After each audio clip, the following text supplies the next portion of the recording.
소설가 구보시의 1일 준비하시고, 소설가 구보시의 1일에서 꼭 기억하셔야 되는 거는 위에다가 핵심 키워드 적고 가겠습니다. 고현학이라고 적을게요. 고현학이다 라고 하는 키워드를 천성희쌤 1에서 안 나왔을지라도 필기에서 나중에 쌤 나중에 필기 사진 좀 찍고 하고 갈 수 있게 해줘. 쌤이 찰떡같이 총정리 잘 해볼게. 고현학이라는 말을 필기를 안 해주셨더라도 꼭 기억하셔야 됩니다. 필기 되어 있습니까? 100% 그럼 미친듯이 큰 별표로 그려보고 갈게요. 고현학이라는 거에서 여기에서의 키워드 뭐다? 세태를 구보시 1930년대 지식인의 눈에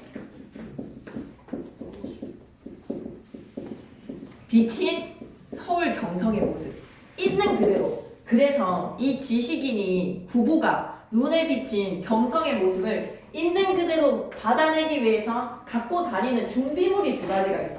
구보가 항상 몸에 지니는 물건 두 가지. 뭐가 나오게? 본문 안에서 뭐 나온다? 노트. 구보가 그걸 보고 기록을 합니다.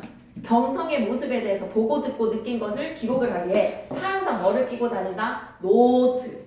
그리고 손에 뭐를 쥐고 다닌다? 지팡이. 그걸 단장이라고 합니다. 우리 본문에서는 안타깝게도 단장이 빠졌어요. 제일 중요한 소재인데 단장의 지팡이를 통통통통 두드리면서 온 경성을 돌아다녀요. 하루 동안 경성을 돌아다니면서 기록한 이야기 고현학. 그래서 따라오는 키워드는 또 뭐가 되지? 세태소설. 세태소설은 여러분이 너무 쉽기 때문에 고현학을 먼저 적고 가겠습니다. 알았죠? 세태소설은 뒤에 있으니까 밑줄만 끄면 되지 않겠나. 제목 키워드에다가 고현학, 핵심 소재 두 가지는 뭐다? 노트, 단장. 1930년 지식인 구보의 눈에 비친 경성은 어떠했는지 고독한 곳이다. 물질 만능주의가 팽배해 가고 있는 경성의 모습이다. 만점 노트 갑니다. 박태원 동그라미 치시고 호가 뭐였지? 구보입니다. 박태원의 호가 구보고요. 소설가 구보에서 구보에다가 동그라미 치시고 어디든지 괜찮아. 제목이든 어디든지 괜찮아. 구보는 박태원의 호라는 거 기억하시고 봉준호 감독 할아버지라는 거 얘기해 주시든가. 봉준호 감독의 외할아버지입니다. 외할아버지. 대단한 집안이죠. 갈래는 중편소설, 세태소설에다가 별표 하나 치시고 자전적 소설에다가 밑줄. 왜? 소설가 구보 박태원으로 바꾸면 되는 거잖아. 그리고 자기가 보고 느낀 것에 대한 이야기, 일기 형식이라고 생각하셔도 됩니다. 모더니즘 소설에다가 밑줄 끄시고 자그마하게 별표라서 실험적인 기법들을 여러분이 외우셔야 됩니다. 모더니즘 소설의 실험적인 기법 외우셔야 되겠네. 전지적 작가 시점인데 옆에다가 중요한 키워드 초점하자라고 좀 적어봐봐.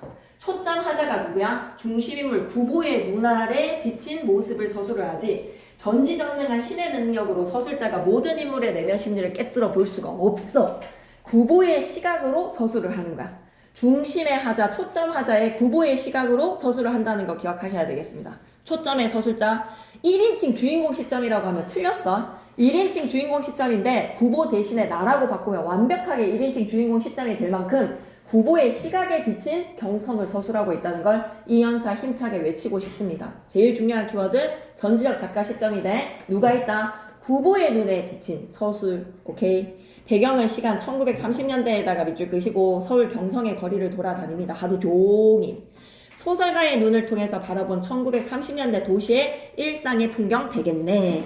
특징 첫 번째, 대상을 관찰을 하니까 관찰에다가 밑줄 끄시고 그림을 그리듯이 상세하게 뭐 하고 있다? 묘사에다가 밑줄. 그런데 그걸 주인공의 시선으로 서술을 하고 있어. 주인공의 시선에다가 밑줄 한번 꺼주시고 2번에다가 별표. 공간의 이동을 쫓아가자.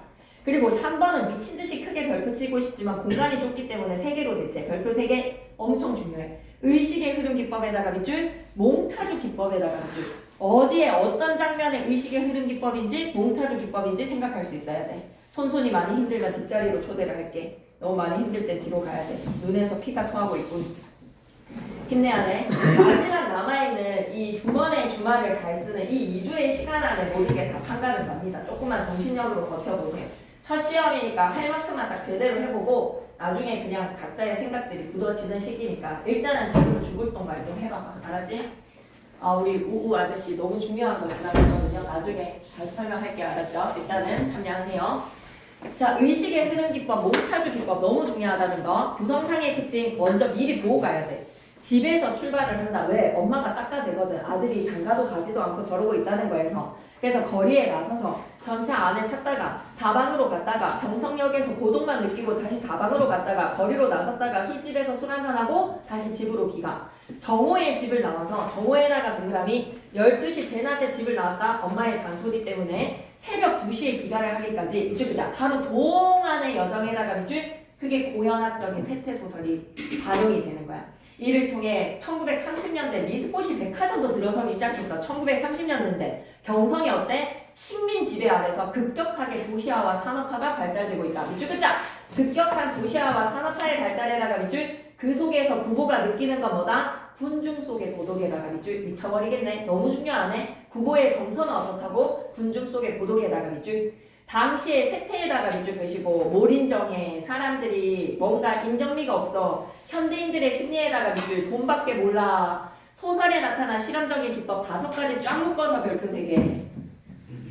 옆에다가 출제라고 좀 적어주겠니? 시험지에 반드시 있다. 소설에 나타난 실험적인 기법 첫 번째 의식의 흐름 기법. 인과성에다가 X 사건이 없어. 중심의 등장인물들이 뭔가 갈등을 펼쳐야 되잖아. 인물과 인물끼리 갈등을 하든지 아니면 인물과 사회와 갈등을 하든지 인물이 타고 태어난 운명이랑 갈등을 하든지 내적인 갈등을 하든지 중심에 사건이 있어야 되는데 이 소설은 사건이 없어. 그냥 보고 듣고 느낀 것에 대해서 일기장이야. 그래 인과성에다가 X해야 돼. 질서 없는 구보의 내면의식에다가 밑줄 그시고 원숭이 엉덩이는 빨개 빨간은 사과 사과는 맛있어. 뭐 이딴 식인 거야. 머릿속에서의 인과성이 전혀 없는 머릿속에 잡다한 생각들 느낀 바를 계속 토해냅니다. 질서 없이 구보의 내면의식에다가 밑줄 흘러간다. 흐르듯이 의식을 짓거려보자. 의식의 흐름 기법 몽타주 기법. 서로 다른 시공간에서 벌어지는 사건이나 심상인데 노파와 중년의 시골 신사를 관찰을 하면서 저희들은 그런 사람들일 거야 라고 상상을 해보는 거야. 오케이 밑줄 긋고 노파와 중년의 시골 신사를 관찰해다가 밑줄 이 사람들이 이런 사람들일 거야 라고 나 마음대로 생각하는 거 있지. 장면을 떼다 붙이는 몽타주 기법이라고 생각하시면 되겠네요. 네, 몽타주 기법. 그리고 세 번째 실험적인 기법인 거야. 봉준호 감독도 겁나 진짜 실험적이잖아. 봉준호 감독의 실험성이 아무래도 어디에서 온 것 같다? 여기서 온 것 같습니다. 봉준호 감독이 첫어절 소제목처럼 처리에다가 밑줄 끄시고 할아버지도 이런 걸 처음 시도한 거야. 조그만이라는 거에서 소제목처럼 시작하고 있잖아. 그래 첫어절 소제목으로 처리해서 시각적으로 집중시킨다는 거 하나 기억해 주시고 그 다음에 쉼표를 빈번하게 사용을 해. 쉼표 빈번하게 사용에다가 밑줄 한번 꺼주시고 그러면 호흡을 조절할 수가 있잖아. 리듬감에다가 밑줄 한번 꺼주시고 인물의 심리도 섬세하다. 인물 심리 섬세에다가 밑줄 5번째 있네. 여기서 안 나오면 너무 좋겠다 생각했는데 여기 있었네. 고연학적인 기법인 거야. 도심을 돌아다니면서 현대인의 일상생활 밑줄 끄자. 현대인의 일상생활에다가 밑줄 그냥 카메라로 막 찍고 비디오 영상으로 촬영 안 되어 있어도 브이로그야. 소설가 구보의 오늘 하루의 브이로그라고 생각해 주시고 이 브이로그에 소설이 있기 때문에 그때 당시에 30년대에 사회 문화적 자료도 되어줄 수가 있어. 우우가 안 적었으니까 이거 하나 적고 갈까? 우우가 여기에다가 적어도 되겠네. 고현학이기 때문에 뭐를 들고 다닌다 지금? 노트를 끼고 지팡이를 짚고 다니는 1930년 지식이 구보의 눈에 비친 경성이라는 걸 생각해 주시면 됩니다. 이 장면에서 지팡이까지 나오면 그냥 단답형 답이 딱 이거 2개 되면 되는데 너무 아쉬워. 고연학적인 요소에서 지팡이는 빠져있지만 노트는 기억하셔야 되겠습니다. 도심을 돌아다니면서 현대인의 일상생활 풍속 등을 관찰하고 기록하고 밑줄이다. 관찰하고 기록하고에다가 밑줄 그걸 그대로 소설화 시켰으니까 고연학적이네. 바로 본문 내용 갈게. 조그만에다가 동그라미 치시고 다시 한 번 더 첫어절이 소제목으로 처리가 되어 있으니까 시각적으로 집중이 되는구만. 한 개의 기쁨을 찾아서 구보는 구보에다가 동그라미 작가의 분신이다. 박태환의 호라는 것도 기억하면서 다시 한 번 더 밑줄 긋고 가자. 1930년대 지식인의 전형적인 인물 구보. 남대문을 안에서 밖으로 나가보기도 한다. 오, 서울 남대문 안에서 밖으로 나가봅니다. 사대문 밖으로 나가는 거예요.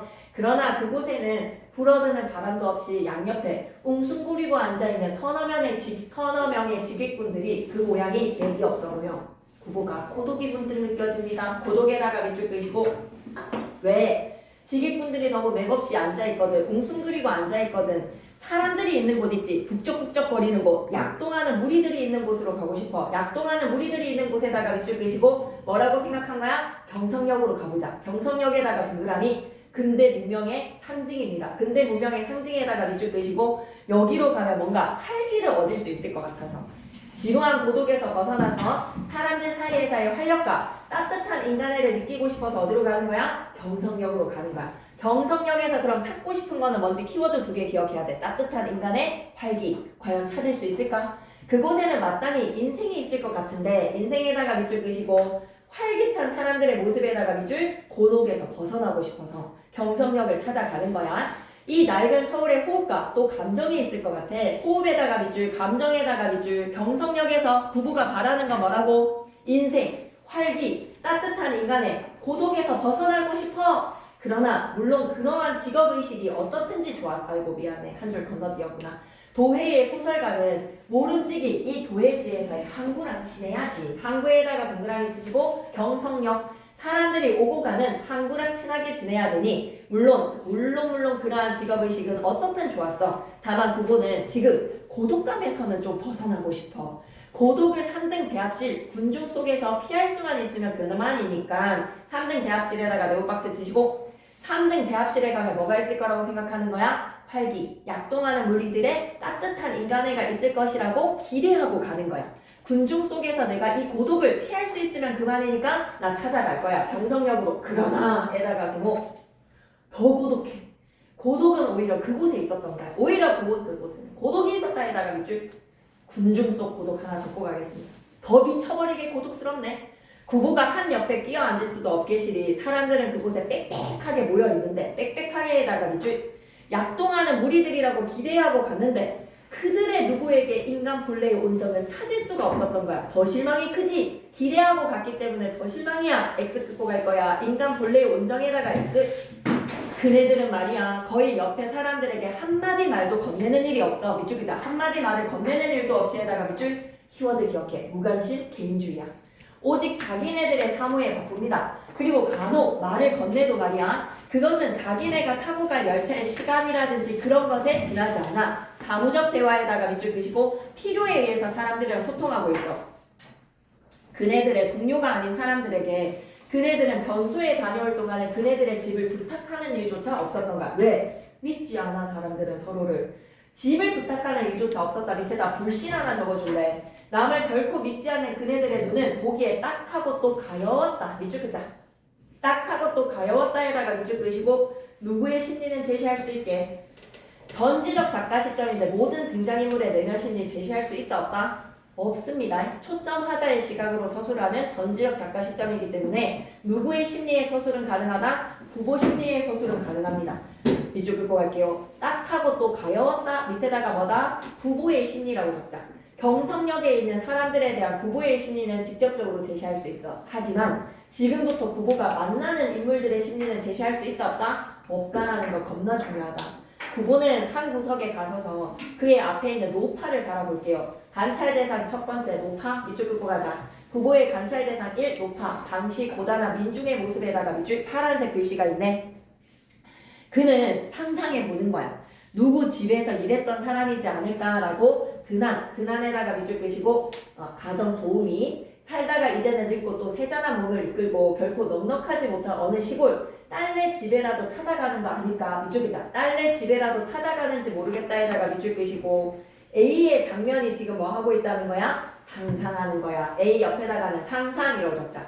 노파가 중년이 이러할 것이다 라는 장면을 떼붙이기 때문에 A 부분을 몽타주 기법이라고 좀 볼 수 있어.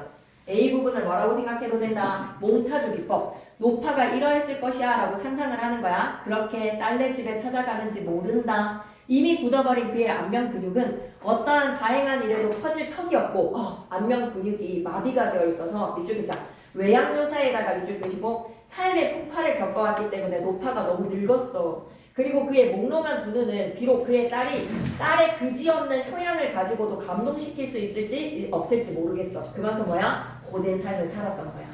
구보의 관찰 대상 첫 번째 누구? 노파. 너무 고단한 삶을 사는 겁니다. 노파 옆에 앉은 중년의 시골 신사는 중년의 시골 신사에다가 동그라미 몽타주 기법이야. 상상해 볼 거야. 중년의 시골 신사는 어떤 사람? 이쪽이다. 당시 졸부의 전형적인 모습에다가 밑줄 부자네. 조그마한 백화점에다가 밑줄 끄시고 또 상상해 보는 거야. 그의 점포에는 마땅히 주단 포목도 있을 것 같고 일용잡화, 다이소 아저씨야 또 흔히 쓰이는 약품도 갖추고 있을 게다. 상상해봅니다. 그는 이제 그의 옆에 놓인 물품을 들고 자랑스러이 차에 오를 거야.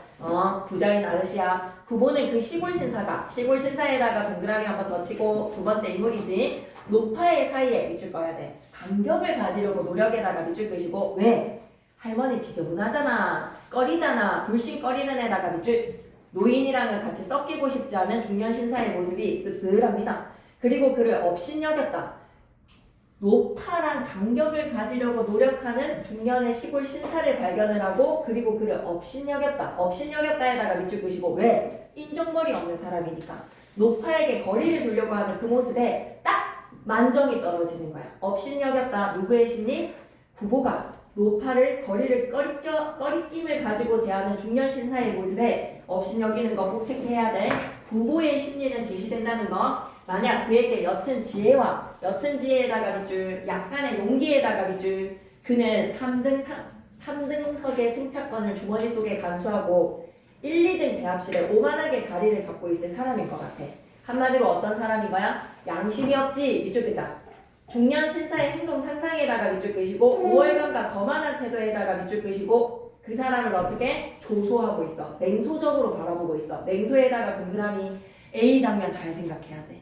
A에서는 인물 2명 나왔어. 노파랑 시골 신사야. 중년의 시골 신사가 노파에게 대하는 그 몰인정한 모습에 딱 만정이 떨어진단 말이야. 업신여겨지고 그 사람은 굉장히 거들먹거리는 사람이야. 주머니 속에서는 3등 승차권을 가지고 있으면서 1, 2등 칸에서 오만하게 자리를 잡을 그 사람에 대해서 구보가 느끼는 감정은 어때? 냉소적이야. 좀 잘 기억했으면 좋겠다. A 장면은 뭐라고? 몽타주 기법이라는 것도 챙겨가야 돼. A에서의 상상은 몽타주 기법으로 장면을 잘라 붙였어. 문득 구보는 그의 얼굴에 부종을 발견을 하고 부종에다가 밑줄 끄시고 얼굴이 붓는 겁니다. 그의 앞을 떠났습니다. 신장염이지 않을까? 그뿐만이 아니라 구보는 자기 자신의 만성 위합장을 새삼스러이 생각해내지 않으면 안 되었다. 지금 무슨 얘기하는 거지? 라고 생각이 든다면 이게 박태환 소설의 의식의 흐름 기법이야. 생각나는 대로 중년 신사의 얼굴에서 부종을 발견하고 자신의 신장염을 생각하고 만성 위합장을 새삼스럽게 걱정을 하고 각종 병증을 나열에다가 밑줄 끄시고 현대인들이 좀 앓고 있는 것 같아. 현대인 사람들이 다 미친 것 같다라는 거에서 밑줄 끌게 육체적 정신적 질병에다가 밑줄 정상인이 하나도 없네? 그게 느끼는 부부의 심정인 거야. 그러나 부부가 매점역까지 갔었을 때 그는 그곳에서 역시 병자를 만나게 돼. 40년세의 노동자가 병자야. 부부의 관찰 대상 세 번째, 노동자는 병자입니다. 정경부의 광범한 팽융, 돌출한 안구, 또 손에 경미한 진동. 분명히 이 사람의 병명은 뭐지? 바세도 시병에다가 밑줄 끄시고 갑상선에 문제가 있는 병인가 봐. 그것은 누구에게나 결코 깨끗한 느낌을 주지 못하는 병자야. 노동자가 병자야. 그의 좌우에는 자석이 비어있어도 밑줄 끄자. 자석이 비어있어도에다가 밑줄 끄시고 중년의 시골 신사가 노파를 꺼림직하게 여겼던 것처럼 경성역에 있는 사람들은 말이야 이 노동자를 다 더럽게 여기는 거야. 사람들은 그의 옆자리에 앉지 않아. 그뿐만이 아니라 그에게 2칸통 떨어진 곳에 있던 아이업은 젊은 아낙네. 관찰 대상 네 번째 가겠습니다. 젊은 아낙네에다가 동그라미. 그의 바스켓 속에서 꺼내다가 잘못하여서 시멘트 바닥에 떨어진 한 개의 복숭아가 굴러서 병자 발 앞까지 왔는데 병자가 누구니? 관찰 대상 세 번째 노동자야. 그거 죽는 거를 포기를 해. 복숭아를 그냥 버려버려. 그 정도로 이 병자한테는 가까이 가고 싶지 않은 불쾌함인 거야. 잠시만 넘기지 말고 다른 거 체크할 거 있나라고 보니까 다 됐어. 71페이지로 가볼게. 그걸 잡기를 단념을 하는 그 정도로 병자를 사람들은 꺼립니다. 주변에 아무도 오지 않아요. 부본의 이 조그마한 사건에 문득 흥미가 느껴져. 어떻게 사람들이 이렇게 몰인정할 수가 있지? 사건에다가 밑줄, 흥미에다가 밑줄 끄시고 대학 노트에다가 네모박스 고현학적인 지식인답게 노트를 관찰하고 기록합니다. 부고 박태환의 창작 기법은 뭐라고? 이 장면이야. 눈앞의 장면을 노트에다가 적는다. 밑줄 끄자. 노트에 적고 소설화에다가 밑줄 끄시고 고현학적 기법이 드러나는 구절이야. 그러나 그가 문 옆에 기대어서는 캡쓰고 린넨스 스웨일이 양복을 입은 사나이. 관찰 대상 다섯 번째. 그 온갖 사람에게 의혹을 갖는 두 눈을 발견했을 때 밑줄 끄자. 온갖 사람에게 의혹을 갖는 두 눈에다가 밑줄. 이 사나이는 뭐야? 사람들을 막 관찰을 하는데 다 의심이야. 의심병 환자야. 구보는 기록하려고 하는 순간 5번째 관찰 대상에게 씁쓸함이 느껴져서 우울 속에서 그곳을 떠나지 않으면 안 된다. 알고 떠나야지라는 마음 밑줄 긋자. 타인을 의심하는 현대인들의 모습에 다 정신적인 질환을 안고 있는 사람들인 것 같아. 왜 이렇게 사람들이 불신 속에서 살고 있는 걸까라는 올인정한 현대인들의 모습에 씁쓸해서 그만 경성역을 떠납니다. 경성역에서 얻고 싶었던 것은 할비였어요. 따뜻한 인간애였어요. 근데 그곳에서 오히려 군중의 고독을 느끼고 구보는 자리를 뜹니다. 자, 그러면 양복 입은 사나이는 타인을 불신하는 현대인의 모습을 보여준다라는 거 기억해 주시면 되겠고, 1번 문제 중요, 2번 문제도 다 중요. 근데 2번 문제는 몽타주 기법이라는 것도 하나 기억해 놓고, 3번에서는 의식의 흐름 기법을 좀 기억을 해줘야 되겠지. 4번에는 보기 박스를 좀 챙겨가자. 구보가 관찰한 것은 사람들의 몸도 관찰하고 그 연장선에 그들의 행색, 외양도 묘사를 했지. 노파의 외양의 묘사, 그리고 노동자는 경자야. 앓고 있는 병의 외양을 묘사를 했단 말이야. 몸은 육체적, 정신적으로 끊임없이 세계와 교섭하면서 그 흔적을 담고 있는 기호이기 때문이다. 구보의 시선이 잡아내는 것은 자신을 포함한 사람들의 밑줄 한번 긋고 가자. 사람들의 병든 육체와 정신에다가 밑줄. 경성역에 있는 사람들이 병든 육체와 정신을 안고 있는 것 같아. 이거 뭘 의미하는 걸까? 식민지 시대에서의 사람들. 구보가 진단을 내리는 거야. 밑줄 한번 긋고 갈까? 지식인의 우울한 내면에다가 밑줄 끄시고, 고독이라는 우울한 내면, 그리고 1930년대를 살아가고 있는 경성에서의 일제강점기 우리 서울 시민들 다 뭐를 느끼고 있다고? 정서적인 우울감을 안고 살아가고 있는 거야. 문제 좀 풀어줘. 넘어갈게. 다방으로 가자. 다방을. 근데 전체 줄거리나 한번 체크하고 갈 거야. 전체 줄거리 갈게. 자, 직업도 아내도 없이 글을 쓰고 있고 근근히 살아가는 26살의 부부야. 26살의 부부에다가 동그라미 초점 하자야. 정오에 집을 나서는 이후 어머니가 닦아댔거든. 종로 내거리에 다다른 부부는 행선지 없이 전차를 탔다가 조선은행 앞에서 내립니다. 부부는 다방에서 차를 마시다가 문득 친구가 그리워져서 가게에 가지만 그와 만나지는 못하고 길에서 마주친 보통학교 때의 동무조차 자신을 피하자 고독감에 사로잡혀서 경성역으로 갔죠. 고독감에 나가는 줄 경성역에다가 네모박스. 경성역에서 바랐던 것은 뭐였다고? 따뜻한 인간의 그리고 활기. 하지만 경성역에서 부부가 느꼈던 건 뭐다? 밑줄이다.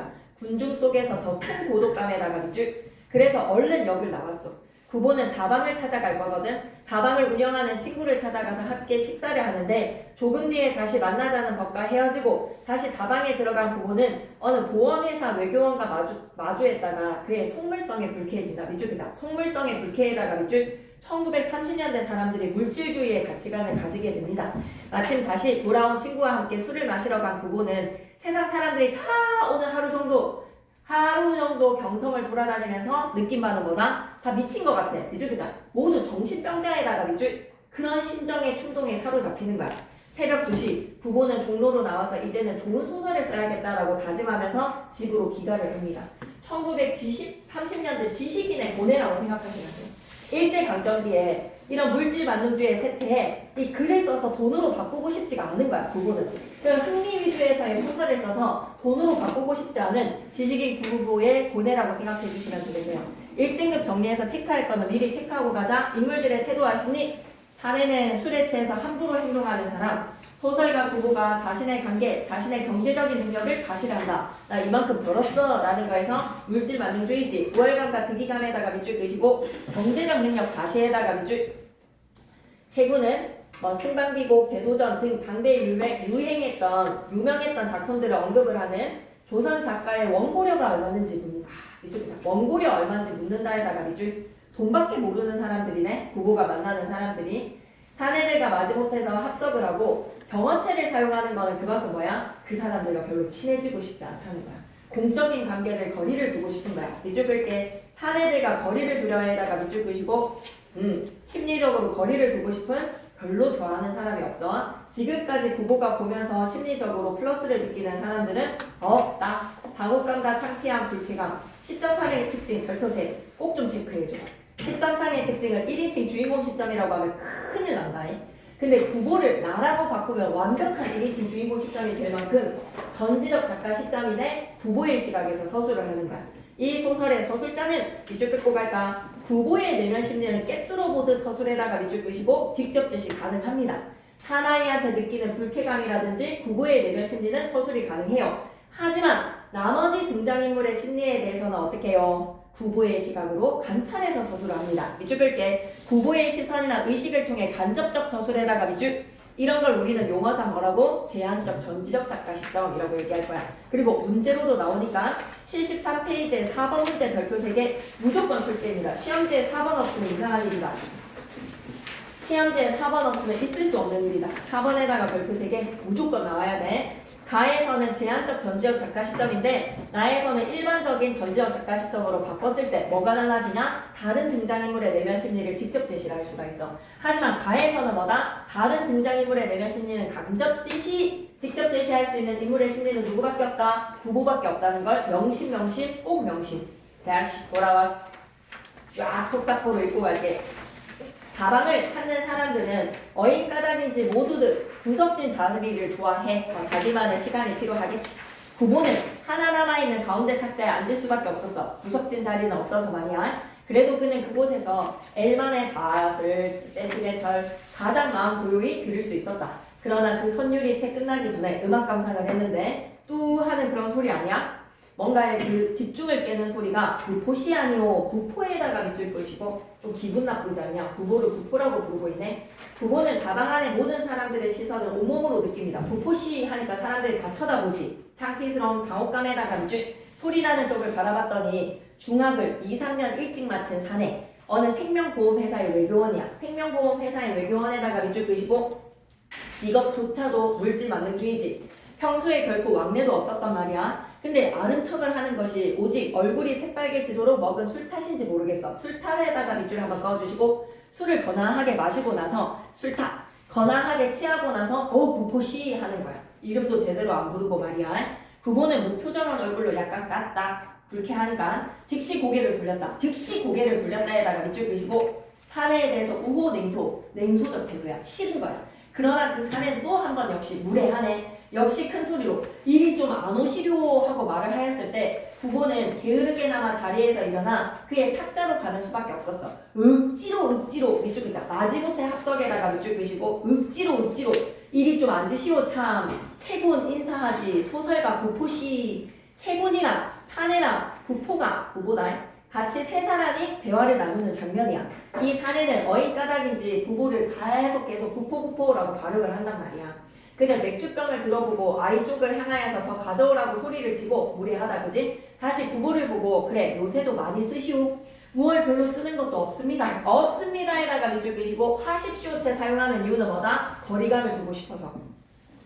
구보는 자기가 이러한 사내와 접촉을 가지게 된 것이 지극히 불쾌에다가 밑줄 이런 속물 같은 인간이랑은 대화조차 썩고 싶지 않은데 나한테 말을 거는 게 너무 불쾌해. 경어를 사용하는 것으로 그와 사이에 간격을 두고 싶어. 그러나 이 딱한 사내는 경어를 사용하는 것으로 그와 사이에 간격을 두기로 하였다. 이런 것도 직접 제시제. 구보의 내면 심리를 다 꿰뚫어 보자. 서술자가 구보가 하는 의도를 다 알고 있으니까. 그러나 이 딱한 사내는 도리어 그것에서 일종의 득이가 왜? 자기를 존대하니까. 지금 별다른 거 없습니다 라는 거에서 선생님을 대하듯이 자기를 굉장히 선배를 대하듯이 득이간에다가 밑줄 끄시고 의기양양하면서 허세를 부린다. 그뿐만이 아니라 그냥 한 잔 10잔짜리의 차들을 마시고 있는 사람들 틈에서 그렇게 자기는 어때? 위스키 같은 거 비싼 거 마시고 있거든. 다른 사람들은 10잔짜리라면 자기는 좀 돈 좀 되거든. 밑줄 끄자. 몇 병씩의 맥주에다가 밑줄. 그런 데에서 뭘 느끼고 있어? 우월감에다가 행복에다가 밑줄. 이 사내가 어떤 사람인 거야? 굉장한 속물인 것 같은데 경제적 능력 과시에다가 밑줄 끄시고 그런 거에서 행복을 느끼는 사람은 우리는 뭐라고 한다? 속물이야 속물. 그는 구보에게 술을 따라라고 권합니다. 내 참 구포 따라서 권하다. 구포한테 술 한 잔 주는 거네.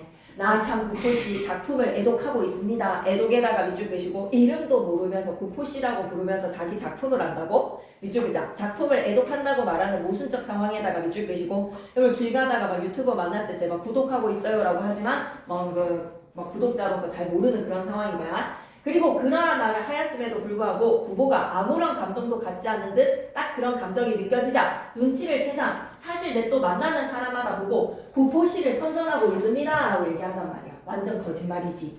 그러한 말을 하고는 혼자 허허허허허허 속물입니다. 우월감과 득이감의 비호감의 인물입니다. 구보는 의미몽롱한 웃음을 웃으면서 문득 이 용감하고 또 무지한 사내를 고급으로 채용하여서 구보 독자 권유원을 시키면 자기도 응당 몇십 명의 또는 몇백 명의 독자를 획득할 수 있을지도 모르겠는데 라는 생각이 드는 거야.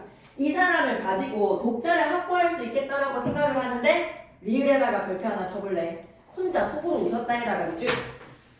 이 속물인 사람이랑 손을 잡으면 나한테 경제적으로 이득도 될 텐데 라고 생각하는 것이 씁쓸한 거야.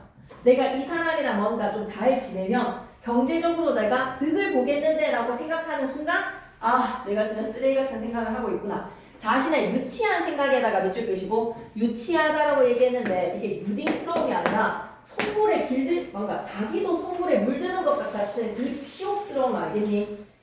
자신의 유치한 생각을 속으로 웃는 부부의 심정은 뭐다? 리을 구절 가지고 문제 낸 거 별표 하나 치고 갈게요. 리을에다가 2번에 4번 선지 틀린 선지지. 2번에 4번 선지는 뭐다? 내가 이 속물이라 뭔가 좀 잘해보면 나도 경제적으로 이득이 될 텐데 라고 생각하는 거에서 본인 역시 속물로 물들어지는 것에 대한 씁쓸함이야 씁쓸함. 알았지? 그거 한번 생각해놔. 참 구보 선생하고 채군이라고 불린 사내도 나의 참견을 합니다. 구보 선생하고 이제 채군이 끼어들었어. 채군도 당연히 비호감이겠지. 집중해서 가자. 조금만 힘내자. 자기가 독견에 1930년대 유명했던 소설이지. 승방비곡이라든지 융백남의 대도전이 걸작이라고 여기고 있는데 구보 선생님은 어떻게 생각하십니까? 굉장히 지식인인 것 같이 그런 대화를 하고 싶어 하는 거야. 그리고 이 어느 화재보험 회사의 권유원인지도 알 수 없는 사례는 가장 영리하게 직업도 어떻다고 속물의 직업이야. 구보 선생님의 작품은 따붙이고 구보 선생님의 작품은 물론 걸작이고 그 외에 이 사람 윤백남의 작품은 어찌 생각하십니까? 그러한 말을 덧붙입니다. 구보가 단신히 그것들이 좋은 작품입니다 라고 억지 동의인 거야. 억지로 동의에다가 밑줄. 왜? 이 소설들은 왠지 통속 소설일 것 같아. 흥미 위주의 막 조폭영화 같은 거 있잖아. 그래도 나름대로 예술영화 하는 감독한테 조폭영화 그런 거 괜찮지 않습니까? 범죄도시 막 이렇게 했을 때 씁쓸해하면서 얘 좋은 작품이죠. 채군은 또 연기를 얻어서 이런 거 진짜 불쾌하지 않니? 밑줄 있자. 조선에서 원고료는 얼마나 됩니까? 에다가 밑줄 빼시고 선생 그래 글 팔아서 얼마 법니까? 라고 물어보는 거야. 공부 잘해가지고 되게 좋은 대학 나와가지고 국문학과 나와서 그렇게 글 짓는데 뭐 얼마 법니까? 라는 거야. 난 초등학교밖에 못 나왔는데 난 엄청만 버는데 사업으로 뭐 이런 분위기 아니겠나? 구보는 이 사례가 원오료라고 발음하지 않은 것에 경의를 표하였으나 원오료라고 하면 좀 무식한 표현이거든. 원오료가 아니라 원고료라고 표현을 하는 거에서 물론 그는 이러한 종류의 사례에게 조선 작가의 생활 정도를 알려줘야 할 의무를 갖고 있지 않으니 굉장히 불쾌해. 이쪽이다. 채군의 속물적인 태도에 대해서 불쾌함. 다 왔다. 그래서 문제를 풀면서 5번의 사례는 뭐다? 아나무인입니다. 방향무인 옆에다가 똑같은 거 하나 적고 갈까? 아나무인 지 눈 밑에 사람이 없을 정도로 지가 최고야. 이런 거에서 사람이 없이 거만하게 구는 태도를 뭐라고 하지? 아나무인. 그래서 이게 나오기는 할 거거든요. 시험지에서 곰곰이랑 소설과 구보는 제외될 일은 없을 것 같습니다. 소설과 구보시의 1일에서는 시점의 특징 잘 기억해 주시고 인물들에 대한 특성으로 1930년대 인물 분상들은 어땠다는 거야? 속물, 돈밖에 모르는 물질 만능주의가 팽배했다라는 거에서 정신적 가치도 돈으로 사고 팔 수 있다고 생각하는 사회적 분위기를 생각해 주시고 경성역에서 만난 사람들은 어땠다는 거? 몰인정한 인간애를 보여줬다는 걸 기억하시면 되겠네요. 오케이? 일단 쌤이 준비한 문제를 좀 풀어주시고 그러고 나서 다시 얘기를 합시다. 개별적으로. 오케이. 많이 힘드니?